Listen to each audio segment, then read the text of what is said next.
Play is more than just fun. It's a powerful tool for growth. Yet many parents don't realize just how essential unstructured activities are, not just for learning, but for leadership development. In this episode of Kid Lead Academy, I sit down with Dr. Peter Gray, renowned developmental psychologist and author of Free to Learn, to explore why giving kids more freedom might be the key to unlocking their leadership potential. You may be surprised to learn that sometimes the best thing you can do is step back. Welcome to another edition of Kid Lead Academy Training Series with Dr. Alan E. Nelson, designed to help parents develop their children to lead so they can succeed. And now, here's Alan. Hey, I am just privileged and honored to have Dr. Peter Gray with us today. He is the author of Free to Learn, and literally, as we record this, I finished listening to it last week, and I was so thrilled to have learned about not only what he talks about and what he's researched, but also how it fits in the context of developing future leaders. So, Peter, thank you so much for being here today, and I'm excited to hear from you. Thank you for inviting me. I'm happy to be here. So let's begin with kind of your premise for people, and we're going to promote the book and make sure that hopefully people who view this video and listen to the podcast will pursue this. But it's a great book on parenting, and it really pushes back on a lot of the recent trends the last 10, 20, 30 years in terms of helicopter parents and people who, even though well-intentioned, try to set up their child for succeed, but end up actually hurting them. So can you give us just kind of a macro overview of your book, and then we'll kind of dive into some of the questions that relate more to allowing them to play socially and what they can learn, and then ultimately how they can become better leaders because of that. What's an overview of your book? I guess an overview is that the book is about what we might call Mother Nature's design for childhood. Children don't come into the world as blank slates. They don't come into the world as incomplete people to be built into real people by us. They come into the world like, in some sense, like every organism comes into the world with an inner drive to grow and inner systems that tell them how to grow. And and a lot of what those inner systems are telling children about how to grow are things that we are prohibiting in our culture today. So probably the most crucial aspect of what children want to do, and Mother Nature, which is my personification term for natural selection, created in children, is a strong drive, beginning around the age of 4, to get away from your parents, not be with your parents all the time, to get with other kids. When you look at indigenous cultures, when you look even at traditional farming cultures, traditional cultures before kind of the industrial era, you find that children by around age 4 are spending a lot of time away from adults. And what are they doing when they're doing that? They're learning to take charge of their own lives. That's really the job of childhood, is how to take charge of your own lives. Now, children, don't get me wrong, children need adults. They need caring, loving adults. They need adults who are going to feed them, protect them, comfort them, and in some senses guide them. But they also need lots of time away from adults. When they're away from adults, they are learning the most important skills, the most difficult skills that human beings have to learn. They're learning how to get along with peers on an equal basis. They're learning how to communicate authentically, not the kind of pedantic communication that they might get from adults.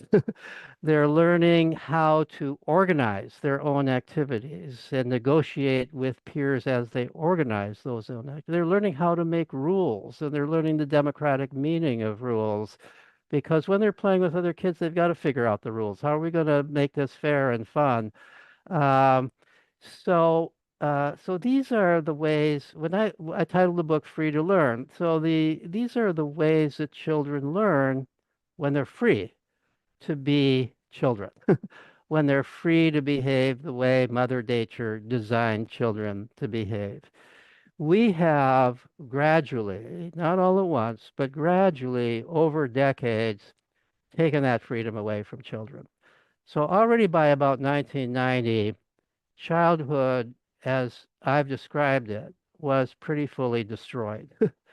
Uh, we had um, we had them in school huge amounts of the day where they're being directed. We had kind of in the 1980s a stranger danger panic that led people to think it's negligent to allow your children outdoors to play without an adult watching them and guiding them, right? We had a whole set of changes that really, it's almost not too strong to say destroyed childhood.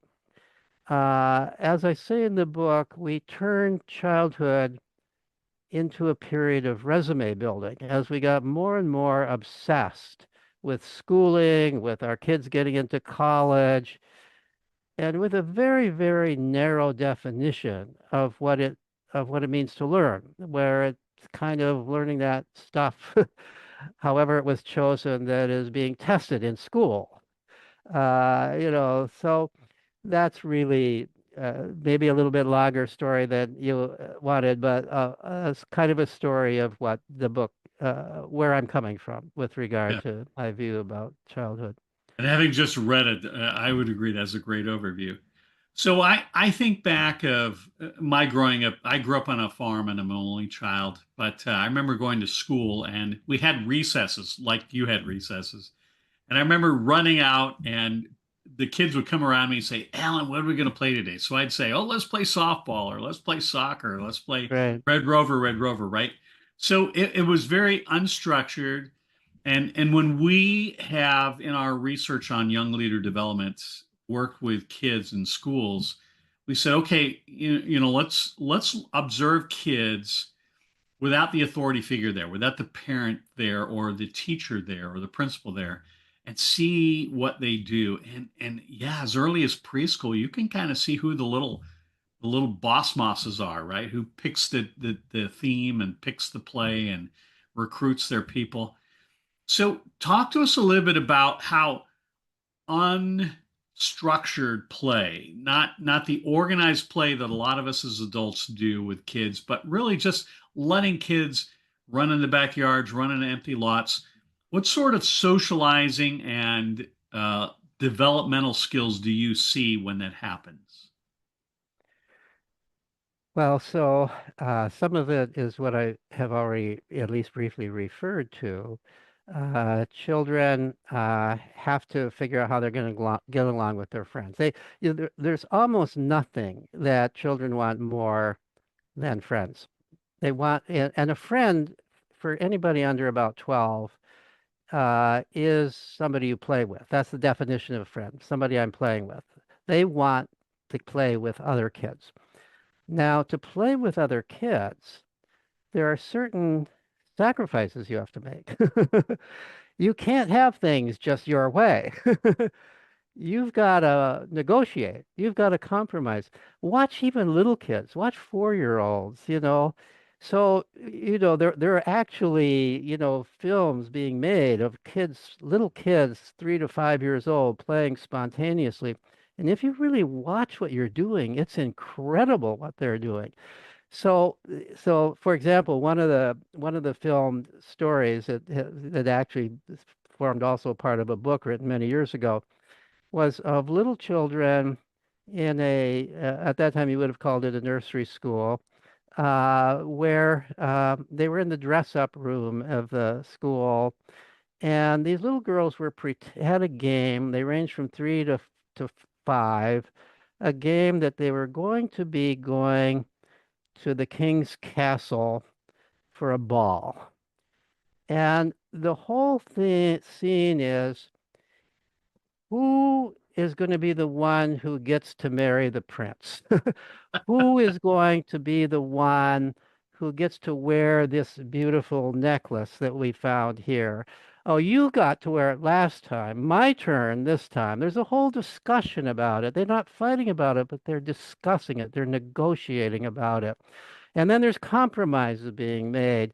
Like the little 3-year-old who was the smallest in the group, they said they said to her, "You have to be the little sister." And the 3-year-old said, "I'm the little sister at home, and you always make me the little sister. I'm not going to be the little sister."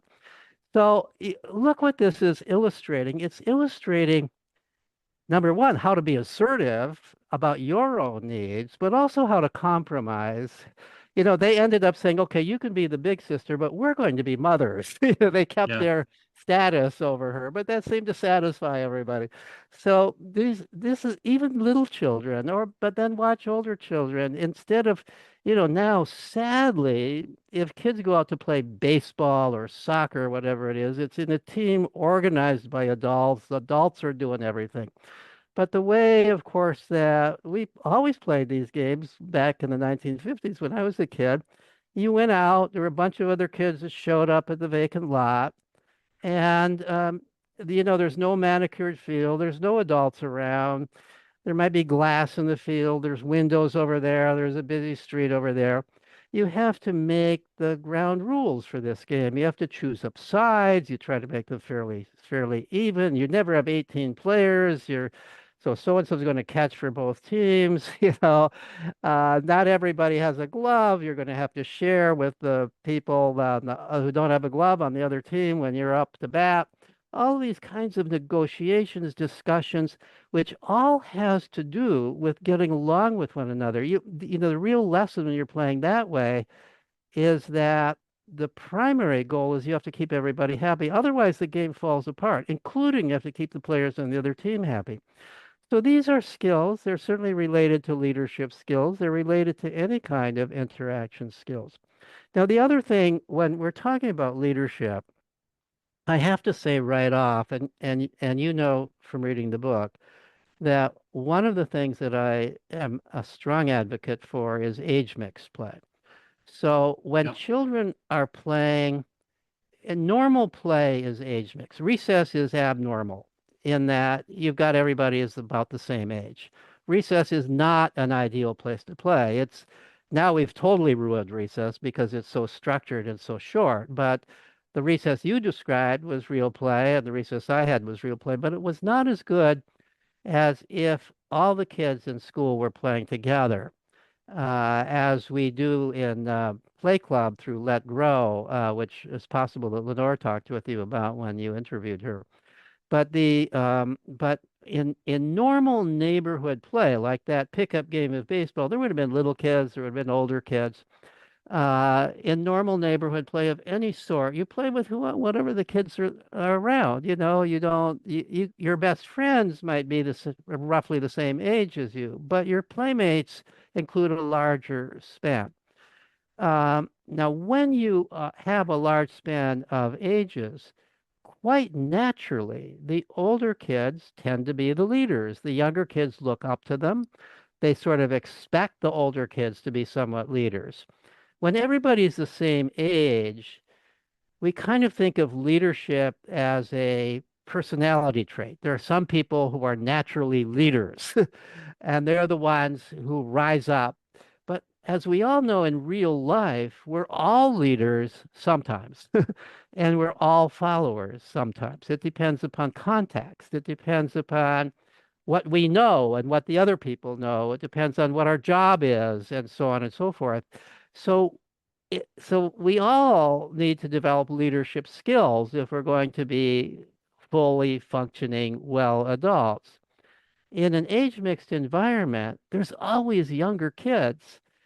that no matter, even if you're the shyest, most timid kind of person, they're going to look up to you and you're going to feel a leader in relationship to them. You're going to develop leadership skills in that context. So, once again, Mother Nature knew what she was doing when she designed children to want to play and to play with whoever's around, age mixed play. I like your inclusion. I'm glad you brought that up, the age mix play, because I see that. I definitely see that. And sometimes, ironically or not, sometimes it's the young kids who are actually leading some of the older kids. So it's, a lot of reciprocity. I also like that you brought up the ball game, right? Our youngest son is the strength and conditioning trainer for Mookie Betts. Mookie Betts is a LA Dodger standout. He'll be in the Hall of Fame. But they're getting ready to go to spring training. And that's very formalized, right? He has a regiment that he takes Mookie through, and then Mookie's going to go through all of these exercises with the other Dodgers. And compare and contrast that to Sandlot. That was an old movie of a bunch of kids in an empty lot playing ball, and they had their own sort of leadership. And in your book, you talk about kittens, that when they're young, they play, but these same skills transition when they become older, when they're looking for food and prey. And so I like PREY. I like how you juxtaposition play and prey. So can you talk a little bit more about how the skills we learn in play translate to adult skills that help us earn a living, help us manage a family, and help us in our careers? That sometimes parents, I think, we think the best way to develop their career is by getting them into more AP classes, keep them busy with extracurricular activities, and as you said, develop their resume, when in reality, some of their best skills are going to be learned outside of all of these. So, can you talk to us more about that? So there's two ways to think about skills that are learned in play. There are those skills that are important to all of us. Skills, social skills, how to get along with other people, how to take initiative, the skill of courage, of being able to do things that are a little bit risky. These are things that we all need to learn, and we learn them best in play. But then there's the kind of skills that I think you're referring to, the skills that may differ from person to person, that may lead to careers. And so here's the other thing about play. When children are playing and they're really free to play, and for many hours a day. Sometimes people ask me, with taking notes, how much time should I allow my children to play? And I'm tempted to say all the time, but but they need kids, when you look at indigenous cultures, kids are playing all day long. They're doing some chores, but even they're playing in the context of the chores. They're free. There's no adult standing next to them telling them, how to carry the wood back to camp, or they're playing as they're even doing that, but they also have a lot of free time. When we got into the Industrial Revolution, then we had children, and essentially as slaves in some sense, but that was an aberration. That's not normal childhood. So when children are playing, they are playing at something, and in normal childhood they're playing at a wide variety of different things. And so play is how children discover what they like to do. They play is almost by definition doing what you like to do.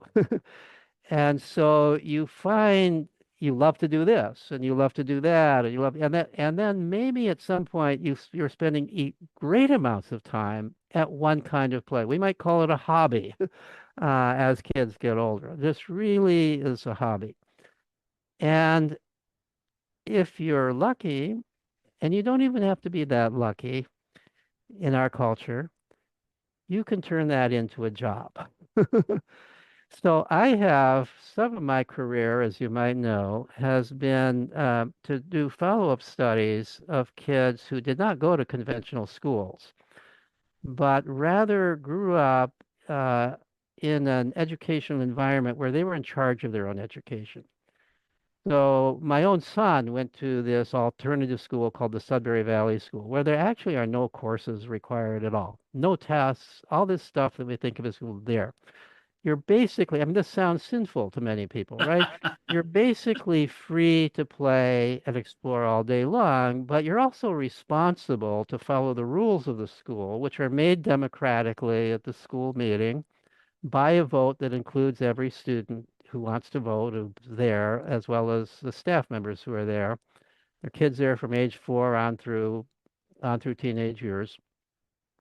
But aside from attending school meeting and judicial committee, because that's also run, you are free to do what you want, although you have to follow the rules. Like, if you take toys out, you have to put them away, or if you no littering. There's a whole set of rules that allow the school to function properly. There are anti-bullying rules. So at any rate, here's a setting where children, there's lots of ways you can play. There's lots of equipment available for different things. There's lots of people with different interests. And so in that setting, kids play at a variety of things, but any given child may really get hooked on something that fascinates them.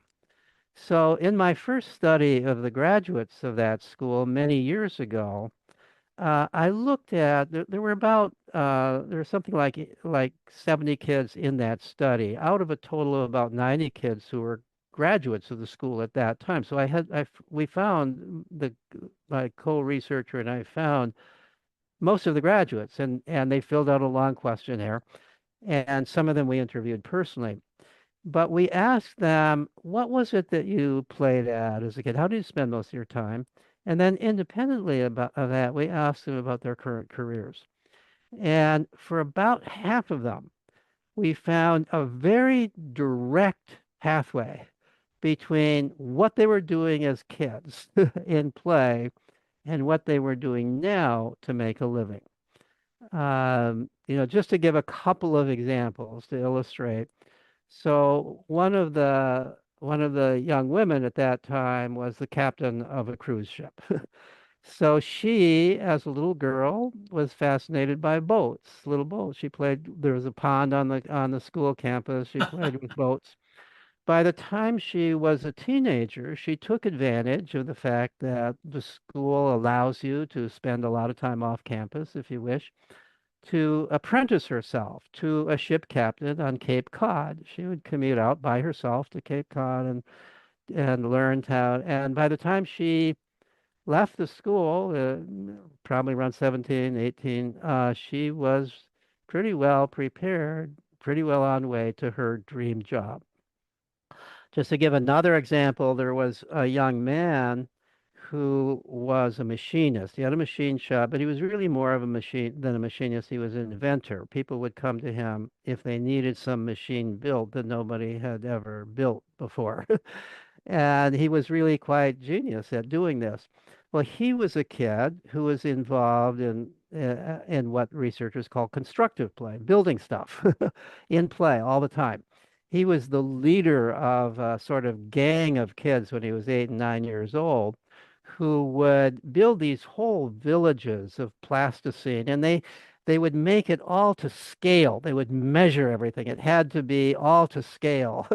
And and then, of course, being boys, after it's built, they'd have a mock war and destroy the whole thing, and then they would build it again. It was, of course, the building that was fun, and the destruction of it all is also fun, no doubt. So that's what he did. And then when he got a little bit older, he would get staff members to take him to the dump back in the days when we still had dumps, and he would bring home bicycle parts and bring back to the school bicycle parts, and he'd build working bicycles from them and sell them for a couple bucks to other students. When he was still a little bit older, and this was kind of at what I would call the apprenticeship stage, probably in his mid-teens or so, he would go off campus and hang out in garages, local garages. And he questioned, and he claimed, and when we actually interviewed him, he claimed that the garage mechanics loved the fact that here was this teenage kid who was fascinated by what they were doing. They didn't mind at all that he was there hanging out, learning from them as they were repairing cars or whatever they were doing. And so this is somebody who, was passionately interested in this, became more and more able through his own efforts. Nobody told him to do these things. His own efforts, and went on to what for him was a fantastic career. Those are just two examples. I could go through many, many more examples if we had the time to do it. Some years later, along with a colleague, Gina Riley, we did a study of grown unschoolers. Now, these are people who are homeschooled but no curriculum at home, who are also allowed to follow their own interests. They're connected in various ways with other people. Found basically the same finding regarding careers. Again, it was about 50% pursuing in a very direct way. Others, you could trace something. They learned skills that were obviously contributed to what they did as adults. But for about 50%, this was very straight, a straight line from what they were doing as kids to what they were doing as adults. I think it's fascinating that in addition to the research, here you are, a PhD, and you worked for decades at a notable university in Boston, and and yet you are suggesting what some people would think would be going back, right? Going back to the agrarian days, going back to the pre-public education days.